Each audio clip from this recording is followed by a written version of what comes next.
Si vous n'aimez pas l'architecture, aimez au moins la culture.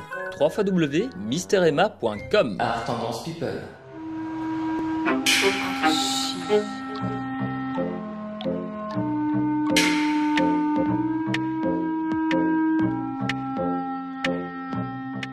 Bonjour et bienvenue dans Arch Urbain, l'émission qui vous parle d'architecture et d'urbanisme à Bruxelles. Je suis aujourd'hui en compagnie de Xavier Dewille. Bonjour Xavier. Bonjour Emma. Et aujourd'hui nous sommes dans le quartier nord, juste à côté des tours. Et nous sommes rue Simon.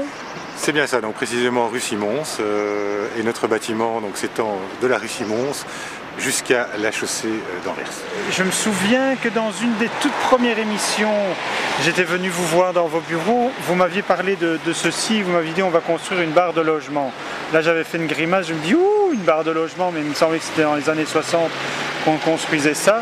Tu m'as dit ça va être magnifique, eh bien c'est magnifique. Une barre de logement.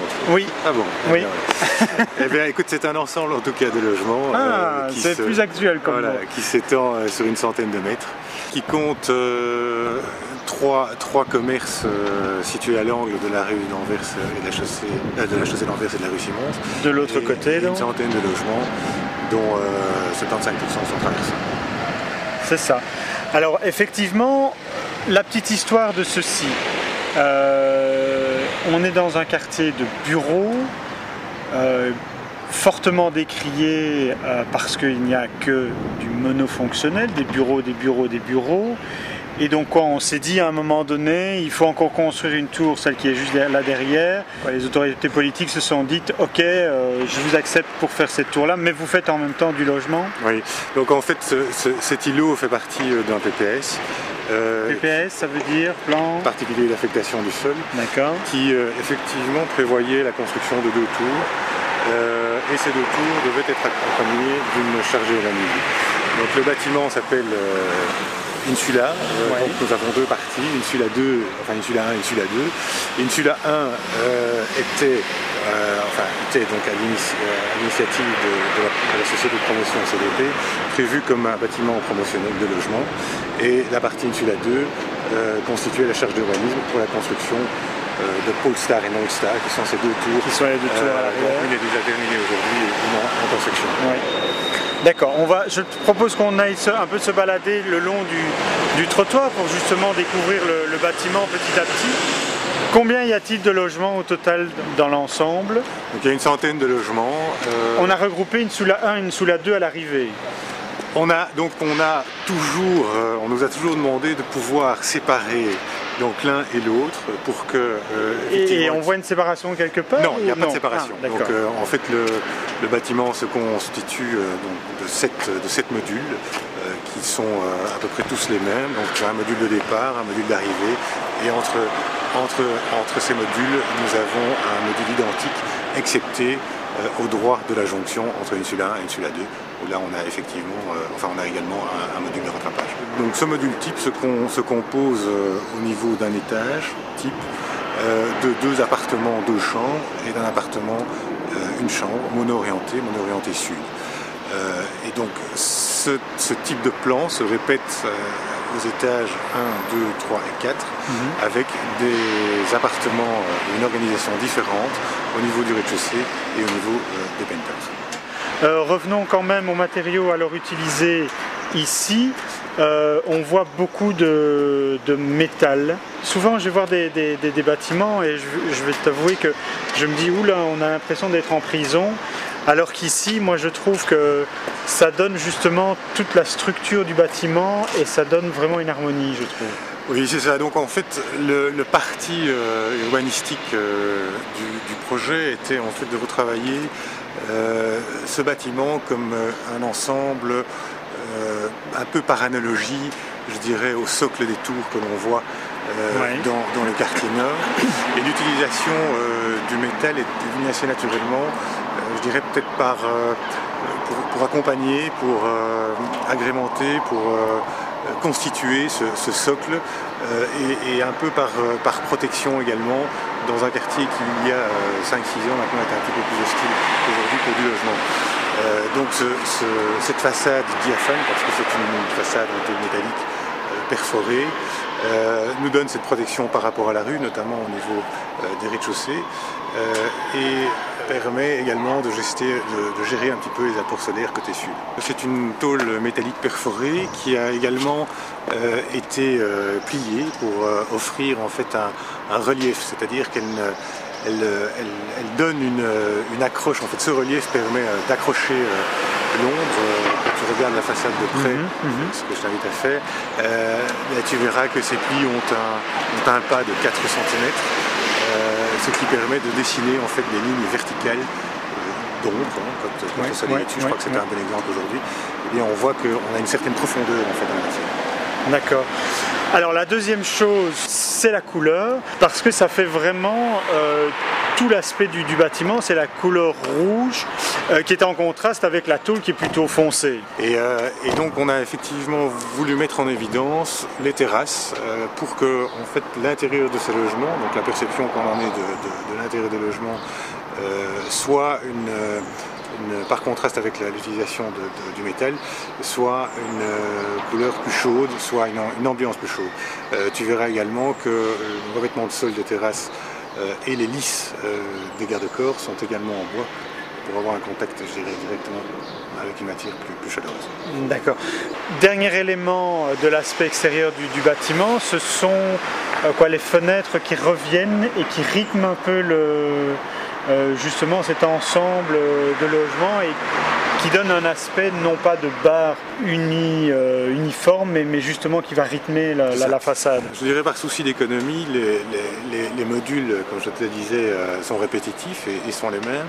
Et donc pour ne pas avoir une façade, surtout sur une longueur pareille, une centaine de mètres, pour ne pas avoir une façade monotone, nous sommes venus apposer des cadres de manière pseudo-aléatoire, qui sont constitués également de tôles métalliques noires, brillantes, et qui viennent souligner certaines terrasses et qui constituent, je dirais, comme un écrin, un petit peu comme un écrin pour les gens qui en profitent. Et cette disposition permet d'animer en fait, la façade. Tout à fait. Et c'est le même noir qu'on peut retrouver sur les vitres, je pense, ainsi que sur les portes. C'est ça. Les portes d'entrée. Donc comme tu peux le constater, quand on utilise en fait ces cadres noirs, eh bien, on traite le châssis de la même couleur. Et il y a une mise en évidence également des entrées par ces cadres noirs.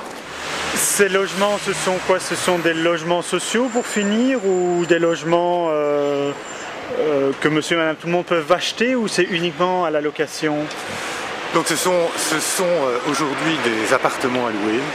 Donc il faut savoir que le projet est initialement conçu comme des appartements à vendre pour le marché de promotion, je l'ai dit tout à l'heure.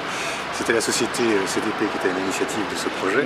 Ce projet a été vendu à Fortis avec le lot des 2 tours Northstar et Polestar et a été revendu à la société Thomas Perron qui voulait en faire la promotion immobilière et qui pour finir a été racheté par la régie des bâtiments qui met à disposition ces appartements comme appartements moyens. Donc 4 propriétaires plus tard, nous avons des logements à prix moyen. Voilà. Xavier, nous avons quitté la façade avant pour aller à la façade arrière. Qu'est-ce que tu voulais m'expliquer par rapport à ici? Écoute, la façade arrière est traitée un petit peu différemment puisqu'elle est exposée nord, donc elle est moins ouverte que la façade sud.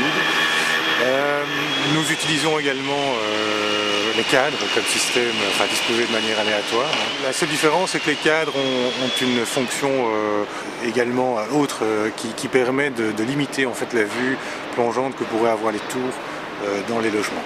Ah d'accord. C'est pour ça que c'est l'idée de ces cadres. D'accord, et comme ça en fait on peut limiter effectivement la vue, mais par contre ils ont vu sur tous les jardins.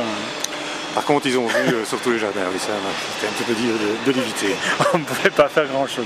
Je pense que vous avez un autre projet dans le quartier également, dans un parc, le parc Gaucheret. Oui, donc nous avons même deux projets dans le quartier. Donc la crèche Gaucheret qui se trouve en face du parc Gaucheret. D'accord, c'est pas un parc, c'est juste en face, c'est une crèche, oui. Et un deuxième projet qui est rue de Lorrain, qui est un projet de logement social. D'accord. Bon, je propose qu'on quitte l'arrière façade et qu'on aille voir le penthouse. Oui, avec plaisir. Bon voilà Xavier, on a quitté l'extérieur pour aller voir un appartement. Il y a combien d'appartements au total ici ? Oh, il y a une centaine d'appartements au total. Une centaine d'appartements, c'est quoi? C'est un appartement classique ici ou particulier? Il y a des tailles différentes d'appartements, c'est principalement pour des familles, des personnes isolées? Oui, écoute, il y a une bonne mixité dans l'ensemble du bâtiment. On a plus ou moins 25% d'une chambre, 25% de 3 chambres et le reste, le sol de 50% de 2 chambres.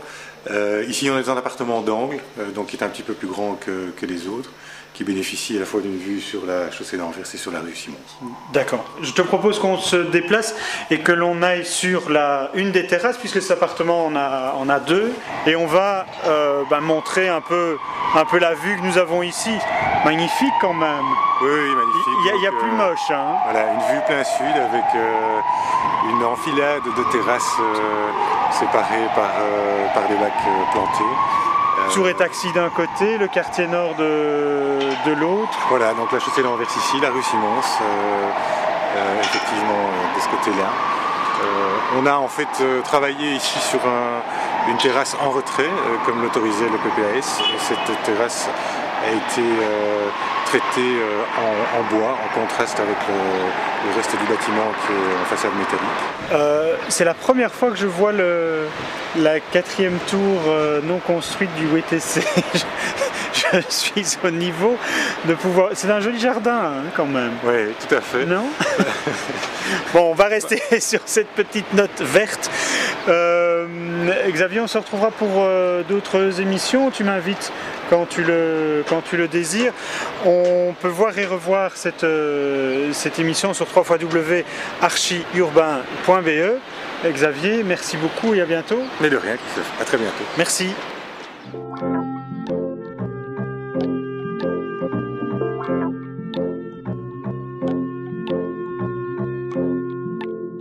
Si vous n'aimez pas l'architecture, aimez au moins la culture. www.misteremma.com. Art Tendance People.